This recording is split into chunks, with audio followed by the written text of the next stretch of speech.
Here we are in the vehicle assembly building, where you can see the station core for Aldrin Swim Station, which has been assembled. It's currently resting on the vehicle to get up into orbit, a standard asparagus staged affair, which our engineers assure us will definitely lift off in a, well, lifting sort of fashion. It does look a little bit shoddy and a little bit, well, shoddy to be precise, but we definitely can believe that it's going to go right up as per normal, despite some engineering hiccups involving, well, these little ability of ourselves to program the mechanical ascension droids to bring it into orbit being a bit buggy at the moment. As you can see, we have one large main engine, and to get this into space, the large central engine will refuel mid-journey as we go ahead and take it up from the fuel station that is currently sitting on the actual station core itself. These ringed booster engines will be dropped two at a time along the way up in the method which, as previously described, is known as asparagus. The station core itself is a rather simple affair, the large cylindrical tank on the top with a docking port for refilling that specific tank, a good supply of RCS, the large 2-meter hub module so that we can connect the later bits of the station on along the radial, and then at the bottom we have a larger docking port here, which will most likely be used in order to secure another fuel tank at the bottom of this particular section. Aldrin Station is meant, after all, to be a simple refueling post for ships which are destined in and out of the Kerbin system. So, now that you've actually seen the simplicity of our little probe-delivered station module, we're going to go ahead and launch it into orbit, and once it's up in orbit, make sure everything is all nice and geosynchronous, then begin designs on other modules, specifically the living module, which the station will feature, as having actual crewmen up on the station will be necessary to finish assembling it. After that, we're going to have to design the dock for the 2 fighters, which will defend the station, the dock for the 3 tug ship vessels, which will be used to ferry fuel from any necessary location to the station. And after that, we'll have a simple science module, because we might as well have a place where we can do some R&D up in a nice zero-gravity environment. Although the zero-gravity, after all, isn't quite actually what they say it is, but it's still a nice scientific location for a laboratory. Right, here we are on the launch pad. We have everything set up just the way it should go. Hopefully this will be stable. This is a multi-billion-dollar station core, so if it fails, our company's going to be out a little bit of money. However, we do have a top-secret invention which really has helped with our ability to acquire funds, so we might be able to procure a backup module within a few days. That said, let's go ahead and program our mechanical jeb here. We want to get in an orbit of 2,868.75 kilometers. That should get us into a nice geostationary orbit. Now, the reason we want a geostationary orbit is so that this particular station is sitting directly vertical above our KSB center here, where we're launching all of our vehicles from for now, with the actual station sitting just above it.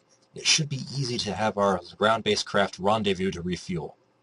This way, vehicles which are launched from here can feel free to burn through as much fuel as they need to get in order to get into orbit, and then can easily refuel without too much fiddling about in space before going about, well, anything that they need to actually go about.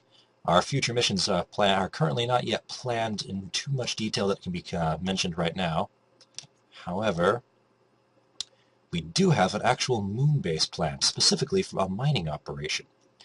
We are currently recruiting crew members for that specific purpose, so we're going to need a few miners, if anyone is willing, after seeing our glorious ascent into space, to go ahead and join us in that endeavor. It would be much appreciated. Well, our autopilot is set. Hopefully we'll have an equatorial orbit at the exact altitude we need for geosyncrasy. And let's go. Our most profound mistake, ladies and gentlemen, right here was, unfortunately, not editing our volume with the microphones as we had some open on the vehicle itself to allow you to hear the actual rocket fire. Unfortunately, this led to our previous narrations being completely overwritten, and we'll adjust this in the future with our technology. As we've stated previously, or may have not stated previously, we're actually a very low-budget organization right now. We only have one space-related invention, which will help us in order to get funds, so most of our stuff is done by request. As you can see, it's not very good. Unfortunately, our first launch of the station ended in disaster. As you can see, our autopilot failed entirely to compensate for a few features on the rocket, such as being able to control how fast the fuel burns, and we lost one entire booster engine worth of fuel, which immediately shut down. This disaster caused the rocket to go into a fatal spin. The gravity just pulled it down, and as more and more rockets shut down as they burnt out of fuel, because of the asparagus staging, we had to just no choice but to try to eject modules to reduce the mass and hopefully get ourselves back on course. We cut the autopilot entirely and began to fly the vessel on remote control, but there was no saving it at that point, especially since another engine failed. We have absolutely no idea why this particular event occurred, and despite the fact that we eventually got the rocket back under control, well, it was just utter madness that was going down. Fortunately, we managed to steer the entire vehicle clear of the KSP center. We weren't carrying anything too hazardous, so the resulting explosion didn't harm anybody, and, well, as an unmanned vessel, no one died. Fortunately, our most expensive component on the vessel we had to custom produce, the round bubble fuel tank, survived just fine, and we were able to patch it up with a few welds and go in to our second attempt at getting this thing into space.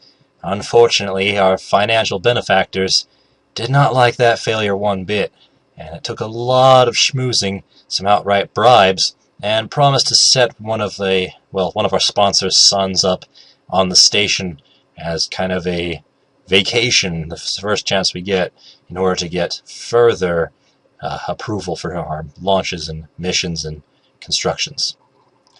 After rebuilding a second module, the Aldrin Mark II station core, we set up on the launch pad to do a controlled test burn to see if we could figure out what in particular went wrong in the previous flight.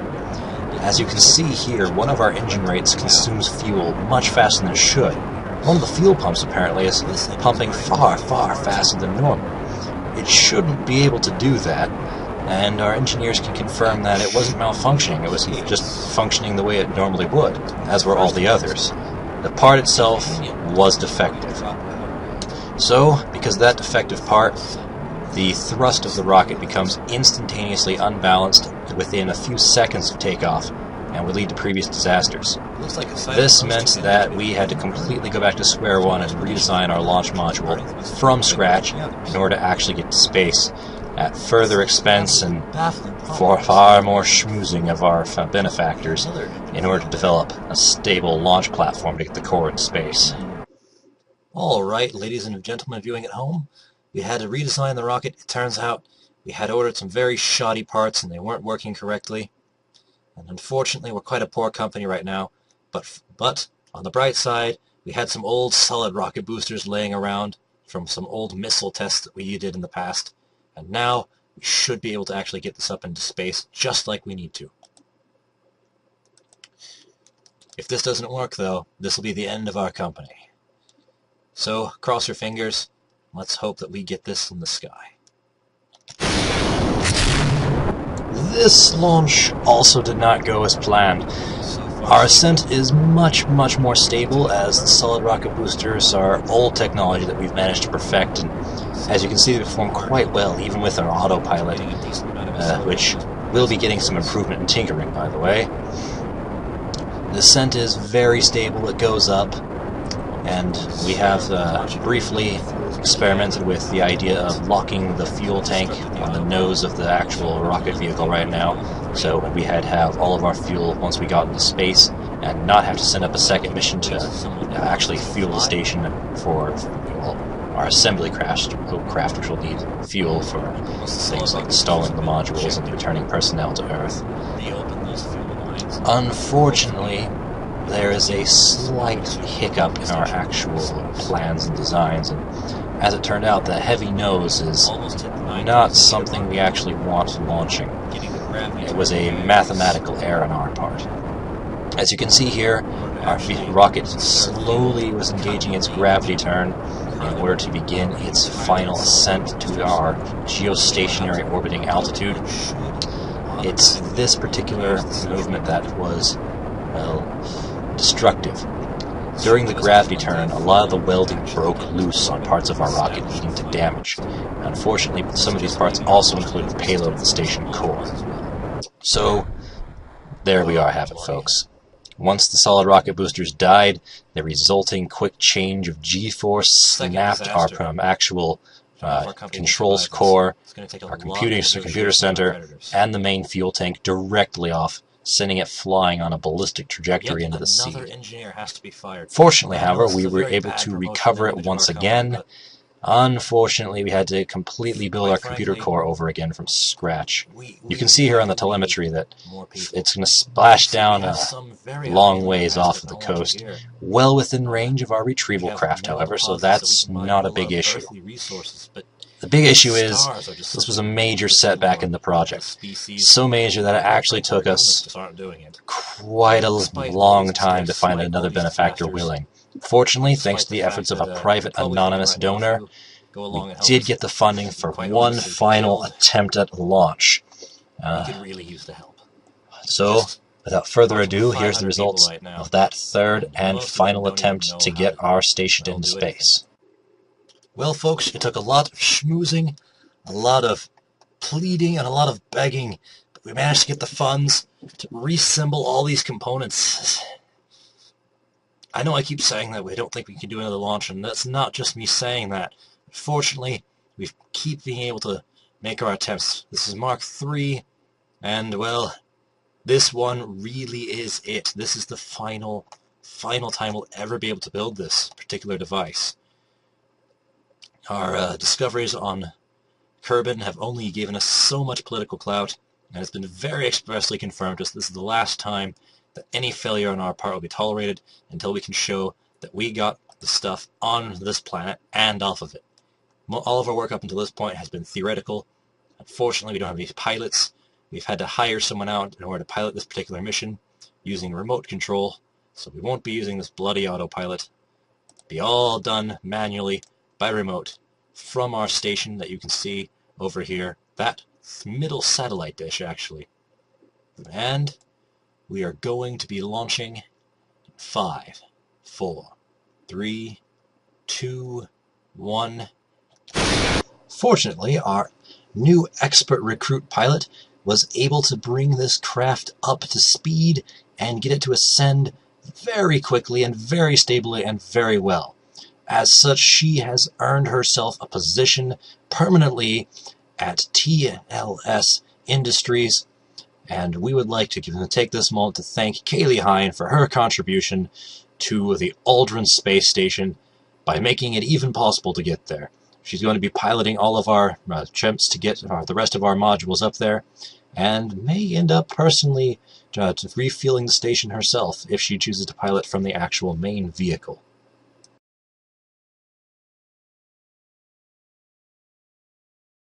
It was only thanks to the expert piloting that we were able to get this far in the actual launch. As you can see, the boosters separate away just fine, and the actual vessel continued to progress upwards into the sky.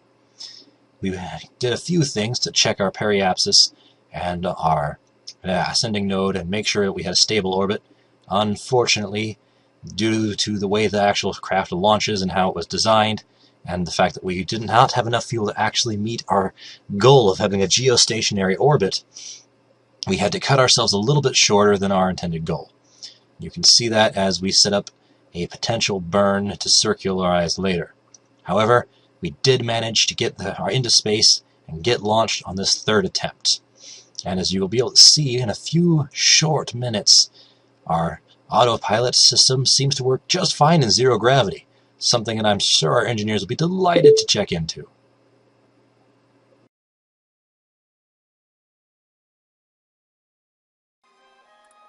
As you can see, we're down to this small tank here. That may be enough to push this mast in line. Hopefully, may not be. That's our periapsis. And our periapsis is not a stable location, so we need to actually extend that.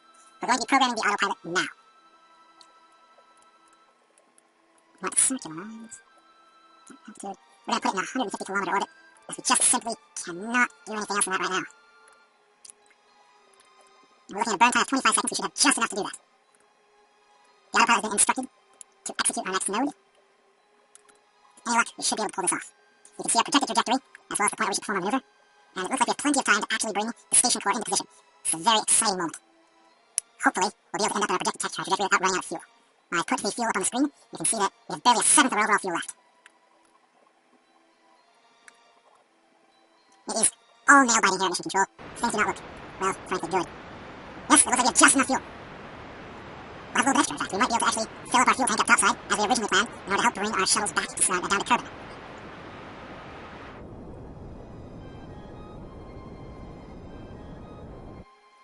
We're going to give the engine a little pulse here, just to correct that wobble of the ascension node. 151, 145. We have a semi-stable orbit. We're just going to circularize one more time at the periapsis. And that should give us a nice perfect orbit, whereupon we can ditch our main fuel tank. Not the main fuel tank, or the rocket vehicle's main fuel tank, obviously. There's not too much fuel left, and after this burn, there won't be any at all. Which means our next mission will have to dock the module, and we'll have to eventually refuel this globe. You can see now it looks the mass in that fuel cell on the station orbits a little radical, and it's quite easy to steer even without activating the RCS thrusters. Failing everything, we can always use the RCS to bring this into a better orbit, but it's only currently there to adjust the actual orbit and keep the station aloft. But, regardless of anything, we do have a stable orbit already put up. Aldrin Station's core is in fact in the air, ladies and gentlemen. We'll begin with all of our ability to do the rest of our space missions. Such a relief, we'll have the funding we need now. Yep. Quick little pulse here should just get us right and nicely circularized. There we have it, circular orbit. Currently on the dark side of Kerbin, and we are going to ditch our main module after transferring fuel out. We're going to transfer as much liquid fuel and oxidizer as we can into our main storage tank. There we are. We've taken the fuel out and put it back in. We are all good to ditch and detail. We're going to go ahead and turn on the RCS, give us a quick pulse to move away from the fuel tank to free up that docking port. And with any luck, that particular piece of debris should burn up in the main atmosphere, as its low mass should cause its speed to decay as opposed to the rest of the station. Aldrin core is up and in the air. You can see Kerbin down below. From our sensors, everything looks to be A-OK. Our final periapsis is at 145 kilometer orbit on the apotheosis and 144 on the periapsis. That is almost perfect. We have ourselves a station orbit right on the equator. Excellent. This has been Sean McLean of TLS Industries, and we have ourselves our station core in orbit. Within a couple months or so, once we have our funding, we'll be sending up our next module, our crew quarters, to dock with this station. Thank you for bearing with us throughout those two disasters, a little bit of excitement, and now we finally have our base in space. The nervous system to be for the rest of our developments in space. I tell you right now, it may take us more than a few tries, but within at least 4 years,